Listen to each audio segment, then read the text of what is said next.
자, 교재는 342페이지 착수 및 기수식입니다. 자, 착수는요, 배임죄의 고의로 배임행위를 개시했을 때 착수가 있고, 손해 발생의 위험이 있으면 기수가 된다 했습니다. 자, 밑에 판례 보시죠.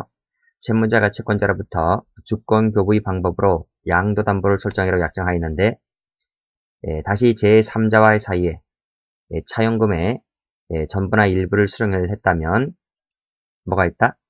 착수가 된다는 판례가 있어요. 자, 이 부분은 다음 페이지 보면 이중매매 판례가 나오는데요. 그 부분을 설명을 듣고 다시 한번 이 페이지를 와보시게 되면 이해가 쉽게 될 수가 있을 겁니다. 자, 밑에 기수 판례 볼게요.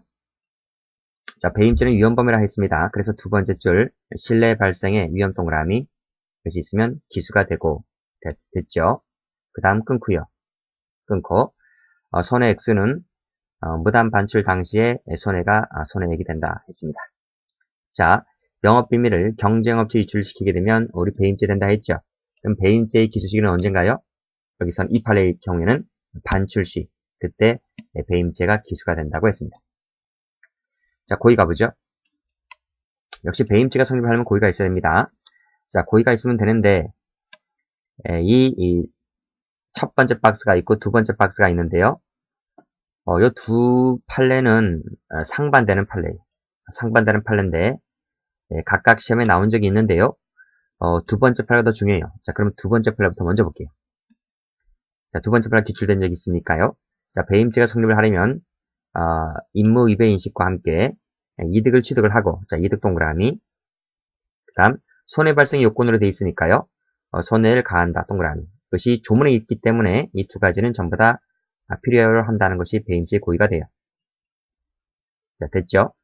자, 그 다음 이득을 취득하는 제3자가 뭐 쭉 나와 있는데 그 행위의 결과가 여기 가로 열고 일부 본인 밑줄을 위한다는 측면이 있다 손치더라도 빨간색으로 이득이나 가해가 이득 가해 밑줄짝 이게 주된 것이라면 이것도 배임죄가 된다는 거예요.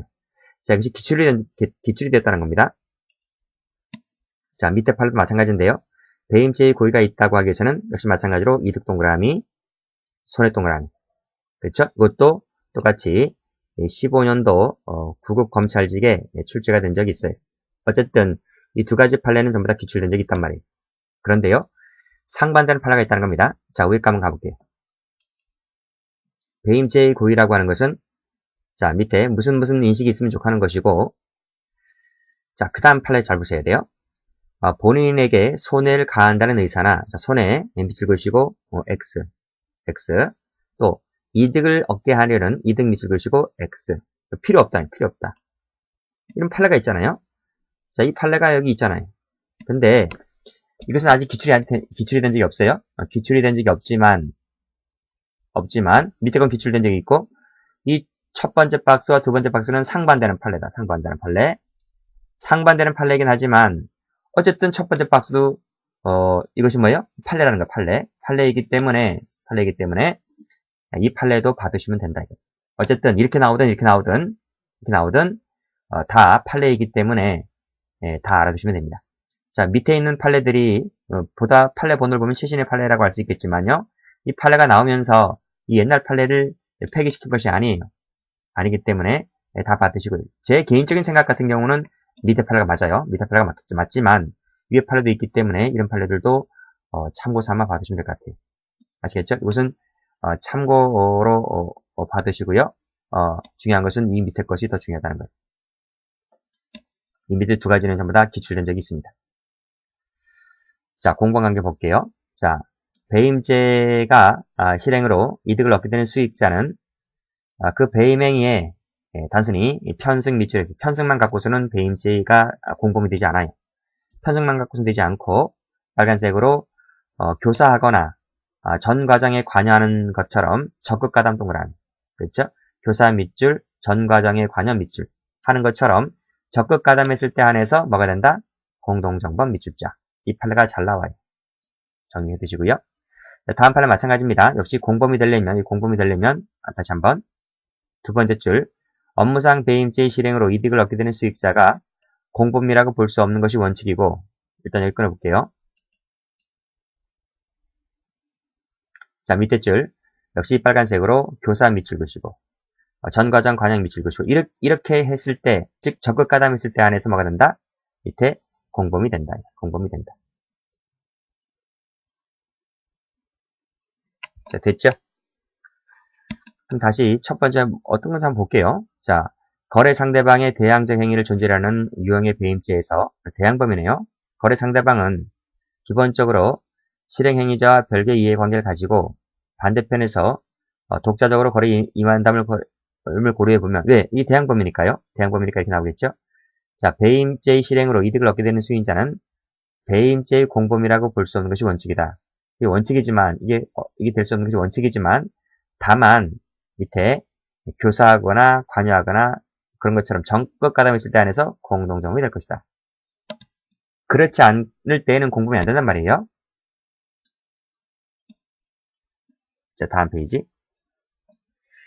자, 그러면 배임죄가 되는 판례를 한번 보도록 하겠습니다. 자, 재벌그룹 회장과 무슨 임원들이 무슨 방편으로 유상증자에 동원하여 참여시킴으로써 손해 동그라미 가하였다면 배임죄가 된다. 이 주체가 누군데요?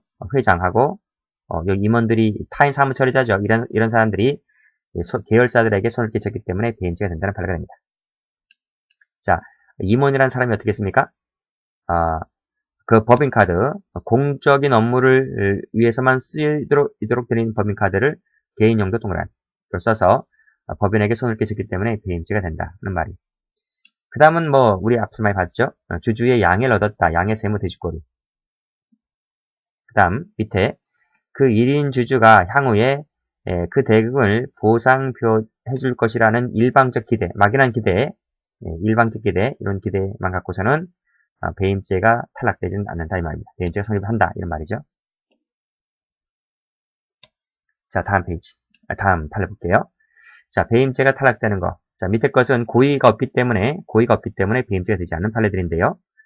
자, 새로운 요구 조건을 내세우는 매수인에게 계약에 이행할 의사가 없다. 이렇게 의사가 없는 것으로 내 스스로 판단했다는 거예요. 그래서 제3자 앞으로 해줬을 때는 배임죄의 고의가 탈락되는 것이기 때문에 배임죄가 안 된단 말이고요. 자, 밑에 조합장이라는 사람이 밑에 양곡이 변질된 우려가 있기 때문에 밑에 오로지 조합원을 이익을 위해서 하겠다. 이게 뭐죠? 오로지 조합원의 이익을 위해서 하겠다는 말 자체가 역시 고의가 탈락된다. 배임죄의 고의가 없는 것으로 보는 것이기 때문에 설령 손해가 났다 할지라도 고의 자체가 탈락되는 것이기 때문에 배임죄가 되지 않는다 이런 말입니다. 자, 밑에 판례. 밑에 역시 두 번째 줄에 그 매도인이 그 해제가 적법한 것으로 믿었고 이렇게 역시 마찬가지로 배임죄 고의가 탈락된다. 밑에도 적법하게 뭐뭐된 것으로 믿었고 그랬다면 역시 마찬가지로 배임죄 고의가 탈락되어서 죄가 되지 않는다 이런 말입니다. 자, 밑에 5번 마지막 줄 건물 철거 의무를 이행할 수 있었을 것이라 믿었고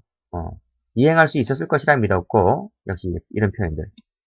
자, 그 다음 보다 유리한 내용으로 조정안을 관철시키지 못한 것이 보다 유리한 내용으로 관철시키지 못했다는 거죠. 그랬을 때 역시 마찬가지로 배임죄의 고의가 탈락되는 것이기 때문에 역시 죄가 되지 않는 것들이 됐죠? 자, 밑에 것은 5번은요. 다음 그 내년도에 책이 개정판이 나오게 되면 옆에다가 그 별표를 해둘 겁니다. 이것은 10년도 사법시험에 기출된 적이 있어요. 그래서 다음 개정판 나올 때에는 전부 다 별표를 치거나 별표 칠 거 가능성이 많아요. 별표를 치거나 해서 기출된 것을 보여드리려고 합니다. 이 양곡 사건도 12년도에 경감부에 기출된 적이 있어요. 그래서 이런 것들 기출이 각각 있다는 겁니다. 자, 죄수관계 보도록 하죠.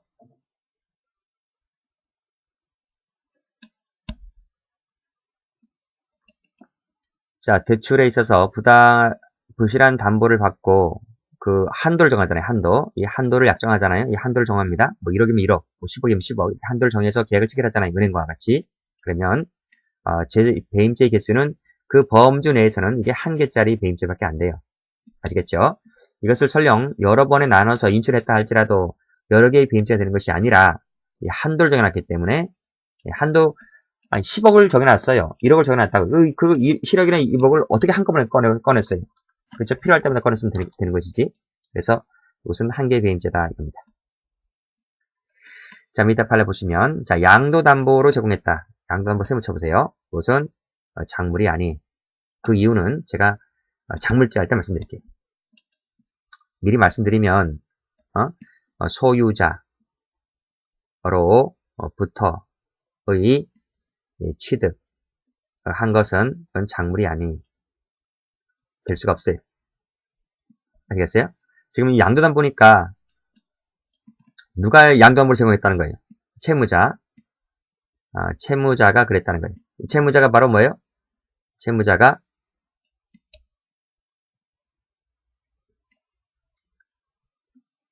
누구냐면요. 이 채무자가 이퀄 소유자예요. 이 사건에서는.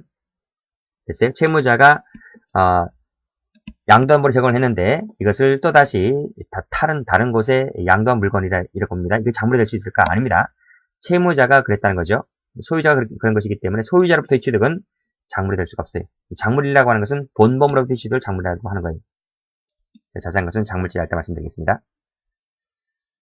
자, 다음 페이지. 자, 이중매매를 보도록 할게요. 자, 이중매매는 아주 중요하죠. 자, 이중매매라고 하는 것은, 자, 보세요. 갑이 을로, 제1매수인입니다. 매도했어요. 매도를 했는데 등기를 아직 안 해주고 있어요. 등기를 해주고 있지 아니한 상태에서, 이를 병이란 사람에게 매도를 했어요. 그리고 그 사람에게 등기를 경료를 해주는 거죠. 이것을 이중매매다라고 얘기를 합니다. 자, 노트를 펴보세요. 자, 노트는 133페이지를 펴보시게 되면 이 그림이 뜰 겁니다. 자, 이중매매 그림이 뜰 텐데요. 자, 매도인의 주책을 한번 보도록 할게요. 자, 갑이라는 사람이 건물주입니다. 건물주. 건물을 팔려고 해요. 팔려고 하니까 뭐 오늘도 왔다 가고 누가 왔다 가고 내일도 왔다 가고 뭐 물건만 보고 갔지. 실제로 뭐 돈은 넣지 않고 그렇죠? 비일비재하죠. 뭐 업자들도 수시로 왔다 갔다 거리고 그렇죠? 자, 어느 날 을이란 사람이 왔어요. 내가 사겠다는 거예요. 계약금을 넣었어요. 계약금을 넣고 우리가 계약금이 뭐 한두 푼이 아니잖아요. 계약금. 이게 건물이 워낙 값이 크게 나가니까요. 보통 10%를 넣어요. 계약금 같은 경우는. 근데 계약금을 넣고 그 다음에 뭐 주변을 좀 알아보니까 괜히 이거 나면 손해가 날 것 같으니까 이 을은 계약금을 포기하고 건물을 안 살 수도 있는 거예요. 그렇죠? 따라서 이 계약금을 주었다는 것, 즉 갑이란 사람이 을로부터 계약금을 받았다는 것만 갖고서는 갑이란 사람은 이 을에게 등기를 넘겨줘야 할 타인 사무처를 되질 않아요. 무슨 말인지 아시겠죠? 또 물론 갑도 역시 마찬가지로 을에게 판다 했는데 계약금을 받고 그 다음날 땅값이 막 오르는 거예요. 건물값이 막 오르는 거예요. 그러면 건물을 굳이 팔 리가 없잖아요. 그러면 내가 받은 계약금에다가 그걸 얹혀서 을에게 돌려주고 계약을 없애버리면 되는 거예요. 따라서 계약금을 받았다는 것만 갖고서는 어떠한 타인 사무처리자라는 신분 자체가 생겨나지 않는 거예요. 그러나 만약에 을이라고 하는 사람이 중도금 이상을 줘요. 이 건물값의 절반 이상을 돈을 주었다고 했을 때는 진짜 이 사람이 사겠다라고 마음을 표시한 거잖아요.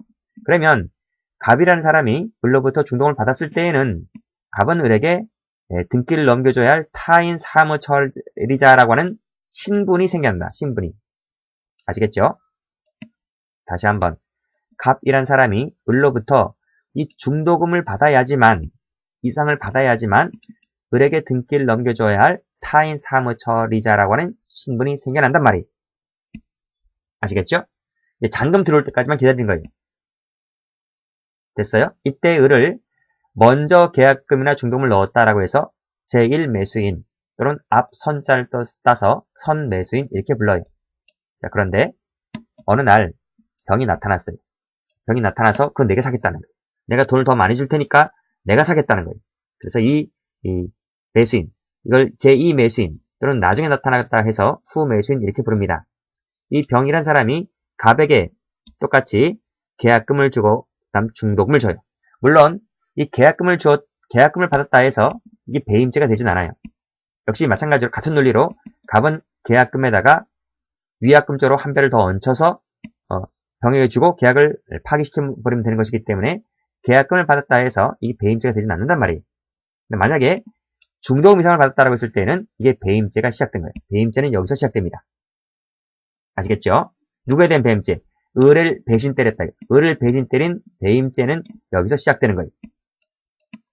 그리고 이 갑이 병으로부터 돈을 다 받고요. 이 병에게 등기를 해줘요. 등기를 해주게 되면 배임죄는 끝나는 거예요. 기수가 되는 거죠. 여기서 말이 이전 등기라 했지만 이 이전 등기 말고도요. 뭐 가등기를 설정했다, 전산권을 설정했다, 근저당권을 설정했다 등등등등 이런 것들 자체가 을에 대한 관계에서 배임죄가 되는 거예요. 자, 이 가등기, 근저당 이런 얘기 이해하십니까? 을로부터 중도미상을 받았는데 갑이 은행에 가서 이 담보 설정해가지고 대출받는 거예요. 이러면 안 된단 말이에요. 이러면 배임죄가 된단 말이에요. 아시겠죠? 자, 아직 안 끝났습니다. 자, 근데요. 만약에 갑이, 자, 다시 한번 가볼게요. 갑이 병에게 등기를 해주면 배임죄는 기수가 된다 했잖아요. 근데 갑이 병에게 등기를 안 해줘요. 중도금 받았단 말이에요. 양쪽으로부터 전부 다 중도금을 받았었는데 등기를 안 해줘요. 등기를 안 해주고 그 등기를 원래 을에게 해줘요. 원래의 을에게 해줘요. 그러니까 병에게 해주지 않고 을에게 해준단 말입니다. 그러면 을에게 해주었다 해서 이것이 병에 대한 배임죄가 됩니까? 안 돼요. 안 돼요. 왜 안 돼요? 보세요. 여기 다시 한번 보세요. 갑이 을로부터 중도금 받았잖아요. 받았을 때에 배임죄의 주체라는 신분이 생겨난다 했잖아요. 근데 갑이 병에게 받았을 때는 이것이 배임죄의 신분이 생겨나는 것이 아니라 배임죄는 시작되었다는 말이 시작되었다. 여기서 배임죄의 신분이 생겨나는 말이 없잖아요. 그래서 갑이 을에게 등기를 해줬다 해서 병에 대한 신분이 생겨난 바가 없기 때문에 병에 대한 배임죄는 되지 않는다는 거예요. 자, 이 관계를 제가 그림으로 다시 한번 그려볼게요. 쭉 한번 시간적으로 한번 그려봤습니다. 자, 계약금 갖고는 을에게 받았든 병에게 받았든 계약금 받은 것만큼은 어떤 죄가 안 돼요. 됐죠? 왜? 돌려주면 그만이 있기 때문에. 그러나 만약에 갑이 을로부터 중도금을 받았다. 이때 받았다. 그랬을 때 배임죄의 주체가 생겨나고요. 병으로부터 받았다. 그러면 배임죄는 시작된 거예요. 그리고 병에게 해주게 되면 배임죄는 기수가 되는 거예요. 이해되시죠? 왜? 여기 타인 사무 처리자라는 신분이 생겨났기 때문에 여기에 중도금이 착수가 되면서 중도금이 기존 등기가 기수가 되는 거예요. 근데 여기서 갑이 병에게 해주지 않고 을에게 해줬다. 이 양자는 선택적 문제죠. 내가 병에게 해줄까 을에게 해줄까는 선택 문제 아니겠습니까? 병에게 해줬다라고 했을 때는 배임죄가 기수가 되고요.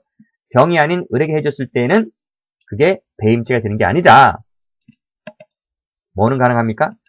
병에 대한 사기친 거. 마치 당신에게 등기해줄 것처럼 하면서 돈을 받아놓고 원래 을에게 해줬다면 갑을 장난친 건 아니겠습니까? 병에 대해서 사기죄가 된다. 됐죠? 여기까지 한번 해보겠습니다. 자, 교재에 와보죠. 자, 매도인의 죄책은 뭐 사기죄 여부가 다퉈지고요. 그 다음에 횡령죄 여부가 다퉈지고요. 그 다음에 배임죄 여부가 다퉈지는데 이 배임죄가 중요하단 말이에요. 배임죄가. 됐습니까? 그러면 여기 그냥 사기죄 이거 한번 간단히 볼까요? 갑이 병이란 사람과 계약을 체결할 당시 을과의 매매 사실을 묵비한 것이 있다 할지라도 이거 우리가 앞에서 사기죄 할 때 배운 것이 있는데요. 그쵸? 을과의 매매 사실을 묵비했다 할지라도 등기를 누구한테 해줬다는 등기를 병이라는 사람에게 등기를 해줬기 때문에 그치? 병은 유효하게 소유권을 취득하잖아요. 하기 때문에 뭐는 안 된다? 병에 대한 관계에서 사기죄는 되지 않는다. 우리 어디서 배웠습니까? 사기죄 파트에서 배웠습니다. 이해되시죠? 근데 물론 2번 같은 경우에 처음부터 을을 사기칠 목적으로 그랬었다면 을에 대한 관계에서는 사기가 될 수는 있어요. 그러나 병에 대한 관계에서는 뭐다? 사기가 될 수가 없다는 거예요. 이것은 사기죄 파트에서 배웠다는 거예요. 두 번째, 지금 을에게 해주지 않고 병에게 해줬잖아요. 그랬을 때 매도인 이것이 을에 대한 관계에서 횡령이 되겠습니까? 아닙니다. 이건 매도인 즉 갑 자신의 소유이기 때문에 횡령죄가 될 여지가 없어요. 이것을 우리가 민법에서는 형식주의라 그래요. 형식주의. 내가 돈을 다 받았다 하더라도 지금 등기가 내 앞으로 되어 있기 때문에 내가 소유자이다. 이게 형식주의예요. 형식주의. 됐어요? 그러니까 형식주의 입장에서는 갑이 소유자이기 때문에 갑이 앞으로 등기가 되어 있으므로 갑이 소유자이기 때문에 을에게 해주지 않고 병에게 해줬다 해서 이게 을에 대한 관계에서 횡령죄는 되지 않는다는 거예요.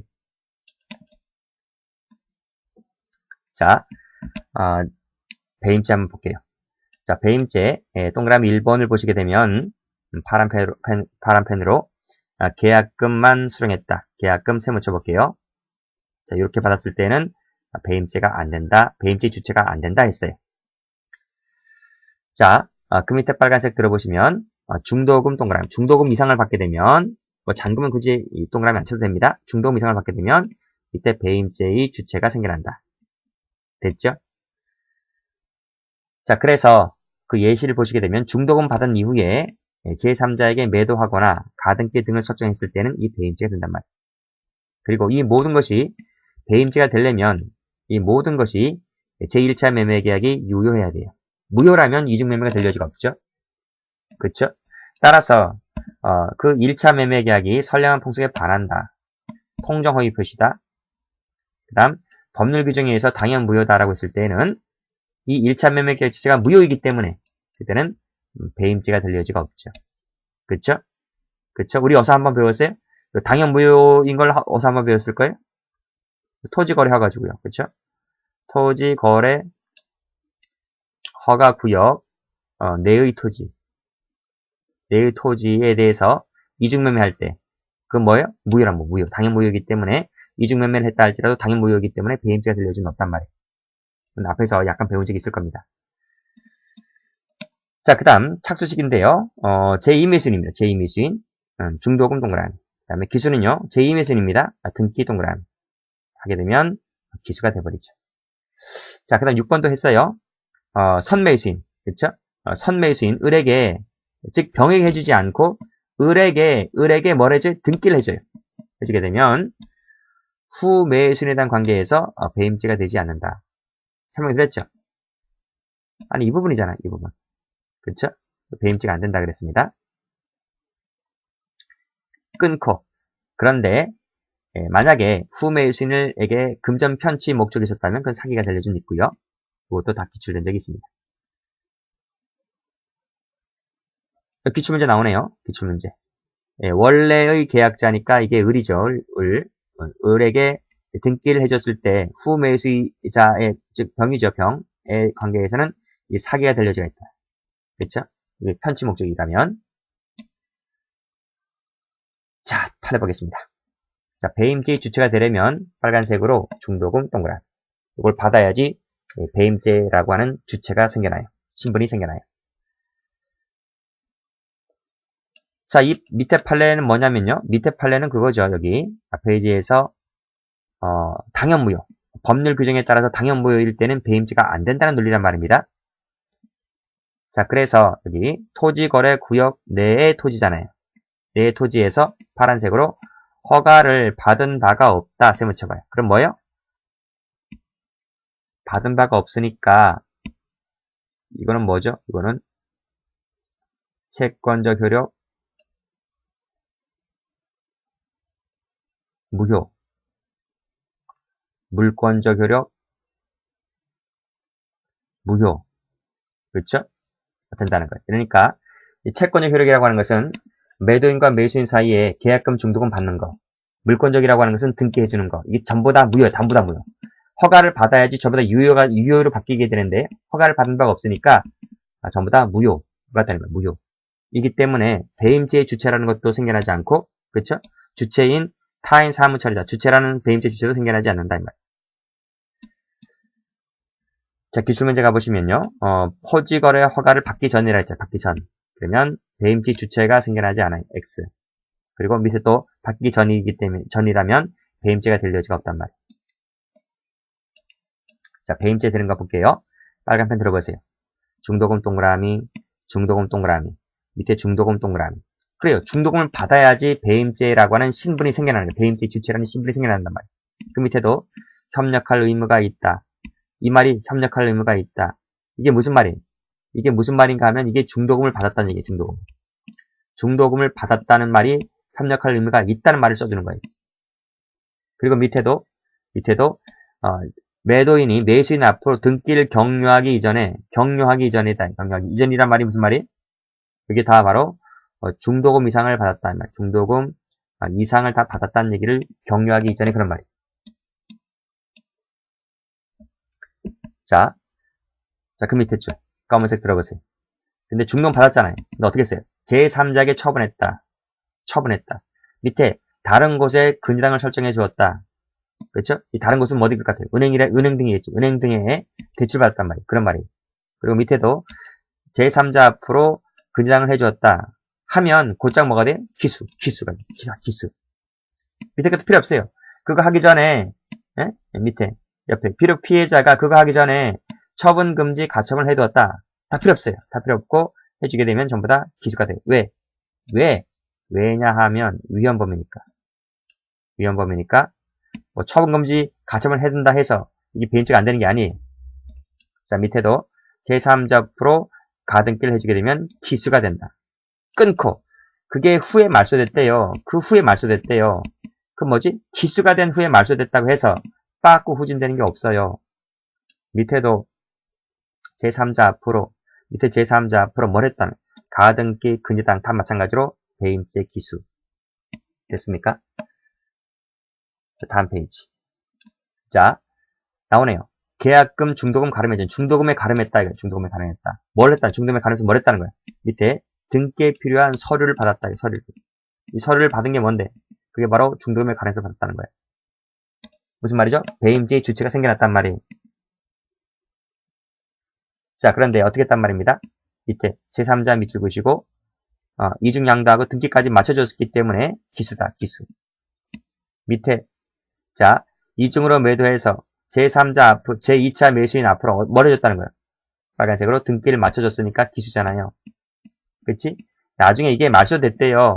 말소됐다 해서 그게 빠꾸 후진됩니까? 아닙니다. 그쵸? 자, 밑에도 타에 매도하고 뭐 등기를 격려해줬대요. 기수지 뭐요. 그쵸? 자, 무허가 업무를 제3자에게 중도금을 수령하였다. 한 뭐예요? 착수고 인도해준 뭐요? 기수지 뭐요. 자, 피고인 소유 무허가 업무를 가백에 양도하고 그 무허가 건물 양도하고 무허가 건물의 대장사의 명의를 뭘 바꿨대? 명의를 을로 바꿨대. 을로 바꾸면 배임죄는 끝난 거지 뭐. 그렇죠?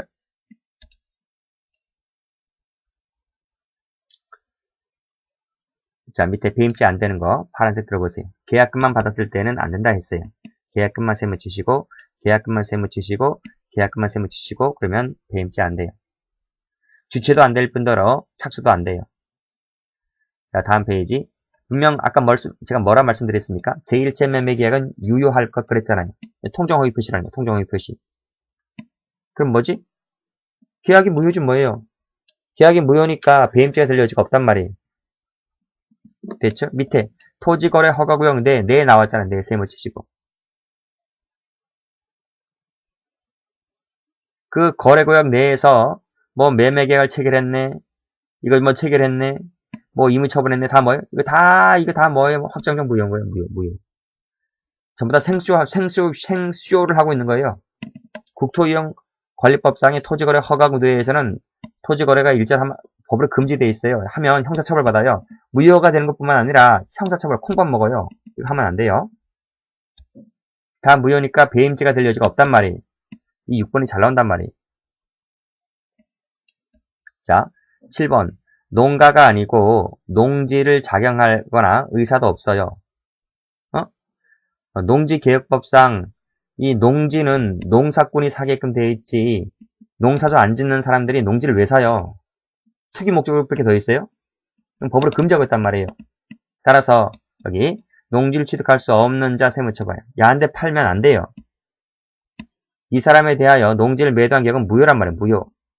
그래서 근데 그 사람이 그 땅을 그 사람에게 해주지 않고 제3자에게 해줬다 하더라도 이 배임죄가 돼요? 안 돼요. 무효 처리가 되는 것이기 때문에. 그쵸? 무슨 말입니까? 아니, 어떤 농사꾼이 강호동, 예를 들어 볼게요. 연예인 강호동이 평창에 있는 땅을 사러 왔어요. 예를 들어서. 근데 그게 예를 들어서, 어, 땅을, 강호동에 농사를 짓는 사람이 아니잖아요. 근데 그 사람 땅을 팔려고 돈을 받았단 말이에요. 중도금 받았는데, 이 강호동이한테 팔지 않고 다른 사람한테 팔았다라고 해서 강호동을 배신 때린 겁니까? 아닙니다. 배임죄가 그래서 강호동한테는 배임죄가 안 된단 말이죠. 밑에도 을과 병사의 토지 매매에는 자경 의사가 없었다는 매매라는 거예요. 역시 이것도 마찬가지로 무효란 말이에요. 무효. 무효이기 때문에 이 사람에게 해주지 않고 제3자에게 해줬다 해서 이게 그 사람에 대한 관계에서 배임죄가 되지는 않는다 이런 말이에요. 자, 이 9번 잘 나온다 그랬죠. 응? 이중으로 매도했을 때 매도인이 누구한테 해줬단 말이에요. 선매수인, 을에게 해줬단 말이에요. 그렇다 해서 이 후매수인에 대한 관계에서 배임죄가 되는 것이 아니라 임의배한 것이 아니다. 됐나요? 밑에 2번도 있는데 이게 2번이 사실관계인데 이 사실관계는 안 나와요. 시험에.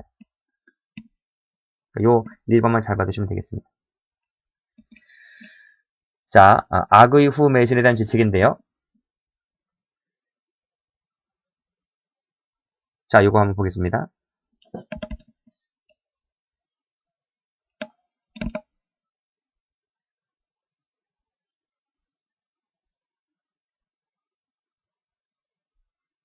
자, 볼게요. 자, 보세요. 여기 갑이 이 을에게 등기를 안 해주고 병에게 해줬단 말이에요. 병이 후매수인이잖아요. 그렇죠? 자, 그랬을 때 병은 선악 불문하고 유효하게 소유권 담보권을 취득을 하게 돼요. 선이 뭐예요? 그렇지. 이 을이라고 하는 선매수인이 있었음을 몰랐다. 착할 선. 알았다. 악. 그러니까 이 병이란 사람이 자기 앞에 을이란 사람이 계약금 중도금 넣었는지 알았는지 몰랐는지 상관없이 병이란 사람은 유효하게 소유권 담보권을 취득한단 말이에요. 알았다는 게 뭐 죄가 돼요? 그렇잖아요. 먼저 돈 넣는 사람이 인지하지.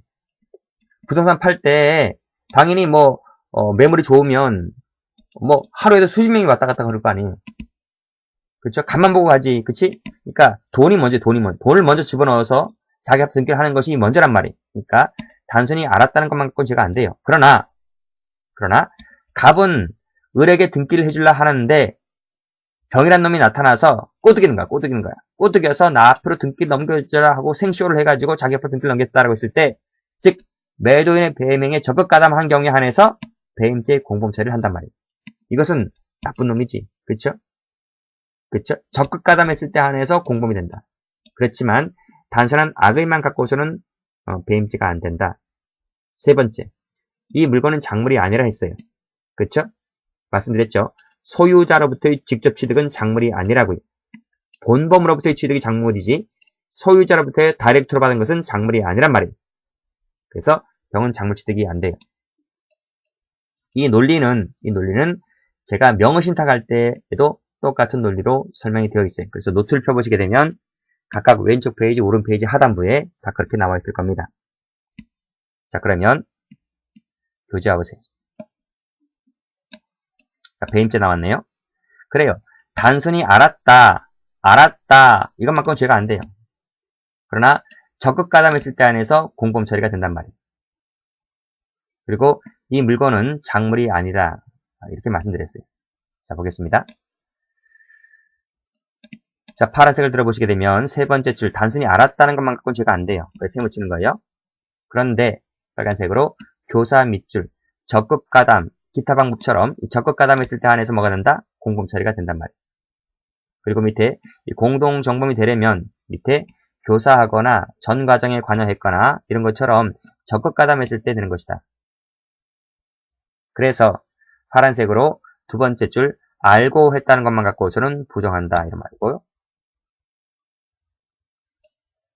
됐나요? 기출문제 한번 가볼까요? 기출문제 가보시면 교사했거나 모든 과정에 관여했거나 적극 가담했을 때 안에서 공동정범이 되고 X 공범이 된다. 됐어요? 그러니까 교사범이나 방조범이 될 뿐이다. 이게 아니라 공동정범이 된다. 자, 그 다음, 자, 밑에, 이제 소유자 나오죠. 소유자 세분 쳐봐요. 소유자로부터의 취득은 작물이 아니라고, 작물이. 됐어요? 대신 뭐는 가능해요? 그래, 배임죄는 된다. 소유자가 배임죄는 될지 모르겠지만, 이 작물이 아니기 때문에, 작물 취득이 아니다. 아시겠어요? 요 논리는 뭐예요? 이 논리는, 여기서부터 여기 논리는 뭐예요? 이 논리는 이중매매지, 이중매매. 무슨, 이중매매의 법리를 말하고 있는 것인데, 여기서는 배임죄가 될 여지만 될 뿐이지, 작물은 아니다. 이런 말입니다. 다음 페이지. 동산 가볼게요. 동산의 경우에도 배임죄가 될 수 있을까? 제가 배임죄 첫 시간에 말씀드렸습니다. 이것은 자기 사무이기 때문에 타인 사무가 높다. 배임죄가 되지는 않는다 그랬어요. 왜 그래요? 이것은 등기 이전 의무라는 것이 없기 때문에 이것은 타인 사무가 되지 않고 오로지 자기 사무일 뿐이기 때문에 배임죄가 되지는 않는다 이런 말이에요. 자, 볼까요? 자, 여기 나오죠? 동산 같은 경우에는 이게 자기 사무다 이렇게 나왔어요. 그렇죠? 따라서 파란색 들어볼게요. 동산 세무. 동산 매매 계약에서 매도인이 다른 곳에 처분했다 해서 이것이 배임죄가 되는 것이 아니다. 그게 뭐죠? 인색이죠, 인색이. 인색인데 이걸 중도금을 받았다 하더라도 무죄다, 무죄. 무죄다, 무죄. 인쇄기가 비싸요. 인쇄기가 얼마인지 알아요? 인쇄기가? 이거 10억이 넘어요. 중고만 하더라도요. 중고품이라 하더라도 10억이 넘어요. 그러니까 웬만한 건물값보다 비싸단 말이에요. 이거 우리나라 거 없어요. 전부 다 일제 아니면 독일제예요. 그렇죠? 이거 복사기가 아니에요. 복사기만 하도 몇 천만씩 하잖아요. 근데 인쇄기 같은 경우는 엄청 비싸요. 그러니까 보통 공장에 보면 전부 다 중고품이 많죠. 중고품도 10억이 넘으니까요. 근데 누군가한테 판다 했는데 그 사람에게 팔지 않고 값을 더 준다 했을 때 그 사람에게 팔았다 하더라도 최초의 사람에게 배임죄가 되지 않는다 이런 말입니다. 자, 이중저당은 이중매매하고 거의 똑같아요. 자, 볼까요? 지금 PA은행한테 지금 1순위 해준다 했잖아요. 그 약정했잖아요. 그치? 근데 누구한테 해줬어요? 삼성생명. 요 삼성생명 동그라미 쳐보세요. 삼성생명이 1순위 해줬잖아요. 그러면 뭐예요? 요 PA은행을 배신 때린 거지, 배신. 배신 때린 것이기 때문에 배임죄가 된다 이런 말이고요. 자, 밑에 판례도 지금 갑부동산에 대해서 지금 다시 여기 지울게요. 이것은 제가 지우고 지금 을은행에 대해서 지금 1순위 해준다 했잖아요. 그렇게 약정했잖아요. 그치? 근데 1순위 근저당 설정해 준 후에 피해자 병 앞으로 2순위를 해주기로 약정을 했는데 그렇게 약정했는데 이렇게 약정했잖아요. 너한테 의뢰한다는 1순위 해주고 병 앞으로는 2순위 해주고 이렇게 약정했잖아요. 근데 이 사람이 어떻게 했습니까? 을은행 앞으로 어떻게 해줬습니까? 2순위 해줬지. 수리가 밀렸죠. 수리가 밀려서 했기 때문에 피고인에게는 배임죄가 된다 이런 말입니다. 자, 여기까지 하겠습니다.